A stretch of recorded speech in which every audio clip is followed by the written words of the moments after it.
Okay, let's dive into the material you've shared. It's quite a journey we're embarking on here into Albert Einstein's theory of general relativity. It really is a profound shift in thinking. So let's set the scene a bit. It's 1915.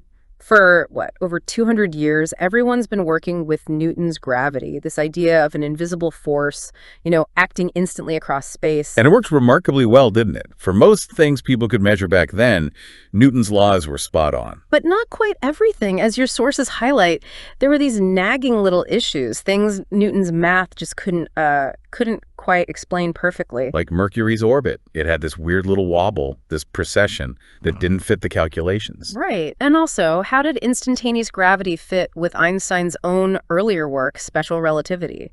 That theory said there's a cosmic speed limit at the speed of light. Exactly. So how could gravity act instantly if nothing, absolutely nothing, can beat light speed? That was a major conceptual problem. And this is where Einstein, drawing on the insights in your material, does something incredible. He doesn't just tweak Newton. He throws out the whole concept of gravity as a force. Completely reinvents it. The core idea, the real breakthrough mentioned in your notes, is that gravity is the shape of space-time. Space-time. This four-dimensional thing merging space and time, and mass and energy actually warp it, bend it. Precisely. They curve the very fabric of reality. The analogy you found is helpful. Think of a heavy ball on a stretched rubber sheet. It creates a diff, a curve. Okay. Now roll a smaller marble nearby. It doesn't get pulled by a force from the heavy ball. It just follows the curve in the sheet created by the ball. So planets orbiting the sun are just following the straightest possible path, a geodesic, through space-time that's been curved by the sun's mass. That's the essence of it. To us, that path looks like a curved orbit. But from the planet's perspective, in its local patch of space-time, it's moving straight. That apparent curve is gravity. Mind-bending. And describing this mathematically, that needed some serious horsepower, right? The Einstein field equations. Oh, absolutely. Incredibly complex equations relating the geometry of space-time on one side to the distribution of mass and energy on the other. It's elegant, but definitely not simple math. But the big question is always, okay, it's a beautiful theory, but is it right? Does the universe actually behave this way? And the confirmation started coming pretty quickly, which is fascinating. Your material mentions the famous 1919 observation by Arthur Eddington. During the solar eclipse, that's the one where they measured starlight bending around the sun, isn't it? Exactly. Einstein predicted the sun's mass would warp space-time enough to bend light from distant stars passing close by. Eddington's team measured it, and bang, it matched the prediction. Wow.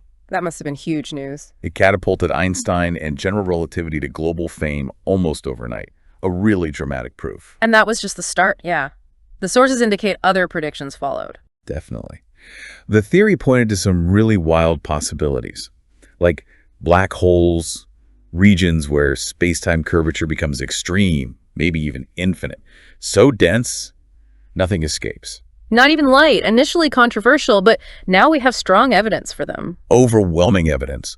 And then there's gravitational time dilation, the idea that time itself runs slower in stronger gravitational fields. Which sounds like science fiction, but it's real. It's absolutely real, confirmed repeatedly with hyper-accurate atomic clocks.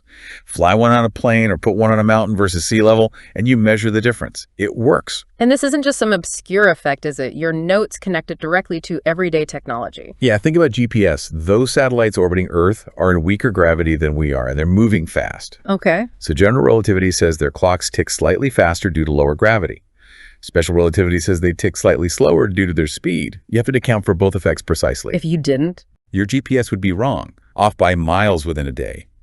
So yeah, Einstein's century-old theory is essential for your phone's navigation right now. That's incredible. Daily life relying on curved space-time. And there was an even more recent direct confirmation. Gravitational waves, ripples in space-time itself, predicted by Einstein way back in 1916.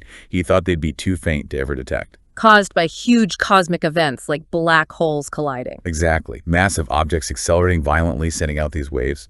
For a century, silence. Then, in 2015, 100 years later, almost to the day, LIGO detected them. LIGO, the Laser Interferometer Gravitational Wave Observatory. That's the one, a direct detection. It was a stunning confirmation, and really, it opened a whole new sense for observing the universe. We can now listen to space-time ringing. It's amazing. A theory from 1915 still being proven right. underpinning cosmology, the universe's expansion, galaxies, and our tech. It really hammers home that fundamental shift. Gravity isn't just a force pulling things, it's the geometry of the universe constantly being shaped and reshaped. So this deep dive shows it wasn't just physics that changed, but our whole picture of reality, the very fabric of existence. It makes you wonder, doesn't it? As you sit there, how does this idea of living inside a dynamic, curved space-time change how you perceive the world around you?